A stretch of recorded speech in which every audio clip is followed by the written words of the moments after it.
আমাদের আগামী নতুন বছরের জানুয়ারির ৩ তারিখ রাষ্ট্র কাঠামো মেরামতের লক্ষ্যে আমাদের 18 কোটি মানুষের নেতা, আমাদের প্রিয় নেতা বিএনপির ভারপ্রাপ্ত চেয়ারম্যান জনাব তারেক রহমান আমাদেরকে যেই 31 দফা বাস্তবায়নের লক্ষ্যে আমাদের এই সভা, আমাদের এই 31 দফাকে বাস্তবায়ন করার লক্ষ্যে আগামী ৩রা জানুয়ারি আমাদের এই কায়েতপাড়া ইউনিয়ন যে সমাবেশ, এই সমাবেশকে মহাসমাবেশে রূপান্তরিত করতে হবে। বন্ধুগণ, একটা জিনিসই বোঝাই দিতে হবে যে বিগত জীবনে যত বাংলাদেশের রাষ্ট্রপ্রধান ছিল, যে বিএনপি সরকারের শাসনের আমলে মানুষ সবচাইতে ভালো ছিল, সুখে ছিল, এটা আমাদেরকে অবশ্যই আবার প্রমাণ করতে হবে। আরেকটা জিনিস প্রমাণ করতে হবে সংগ্রামের সাথী বন্ধুগণ, যে আমাদের এই কায়েতপাড়ার মাটি বিএনপির ঘাঁটি, আমাদের এই কায়েতপাড়ার মাটি দিবু ভূঁইয়ার ঘাঁটি, আমাদের এই কায়েতপাড়ার মাটি বাংলাদেশ জাতীয়তাবাদী স্বেচ্ছাসেবক দলের ঘাঁটি। এটা আমাদেরকে 3 তারিখে প্রমাণ করতে হবে বন্ধুগণ, ইনশাআল্লাহ।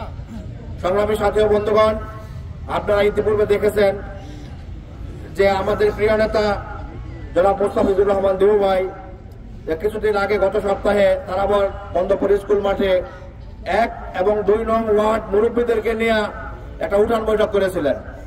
যে উঠান বৈঠক থাকেনি, সে উঠান বৈঠক জনসমুদ্রে পরিণত হয়েছে বন্ধুগণ। তো আমি একটা জিনিসই বলতে চাই যে আমাদের এটাই প্রমাণ করতে হবে যে এই রূপগঞ্জে আমাদের প্রিয় নেতা জনাব দিবু ভাইয়ের কোনো বিকল্প নাই। এটা সমস্ত ডোর টু ডোর পৌঁছাতে হবে ইনশাআল্লাহ। বাবু ছিল, বকুল ছিল, আর কেউ কিন্তু স্বেচ্ছাসেবক দলের ব্যানার নিয়ে সামনে আসেনি। তো 5 তারিখের পরে কিন্তু আমাদের নেতাকর্মীর অভাব নাই। তো আমি আমার সিনিয়র নেতৃবৃন্দের প্রতি আহ্বান থাকবে যে অনেক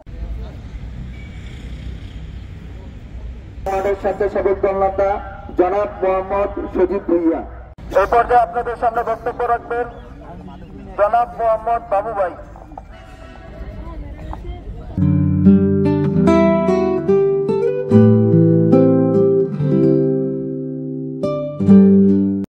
জননেতা রূপগঞ্জের মাটি ও মানুষের নেতা জনাব মোস্তাফিজুর রহমান দিবু ভাইয়ের পক্ষ থেকে ধন্যবাদ জানাচ্ছি বন্ধুগণ। সংগ্রামী সাথী বন্ধুগণ, এই পূর্বগ্রাম মাঠে আমার রাজনৈতিক জীবনে আমরা অনেক বড় বড় প্রোগ্রাম করেছি বিএনপির।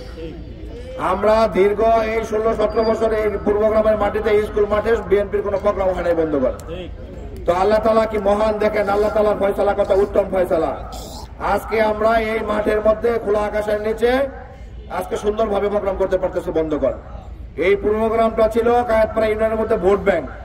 ইনশাআল্লাহ আমরা আবার যদি সবাই কাঁধে কাঁধ মিলিয়ে আমরা সুন্দরভাবে কাজ করি, তাহলে এই পূর্বগ্রাম আবার বিএনপির ঘাঁটি হয়ে যাবে বন্ধুগণ। যে বিগত দিনে এই গাজী স্বৈরাচার যারা এই কায়েতপাড়াটাকে একদম নরক বানিয়ে ফেলেছিল, এখানে মানুষ যারা বিএনপি মনে অনেক মানুষ এখানে নির্ভয়ে কোনো কাজ করতে পারে নাই, কোনো কথা বলতে পারে নাই, মিছিল মিটিংয়ে যাইতে পারে নাই। আমাদেরকে অনেক অপমান অপদস্থ হয়েছে, জেল জুলুমের শিকার হইতে হয়েছে।